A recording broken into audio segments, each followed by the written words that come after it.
Assalamu alaikum.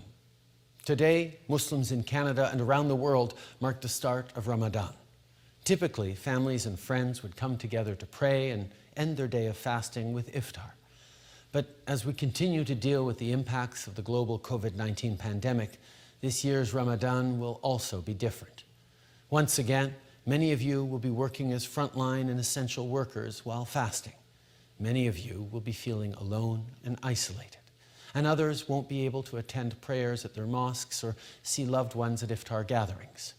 I know this is difficult, but while the pandemic may keep us from being together in person, it won't stop us from celebrating the values at the heart of Islam and Ramadan.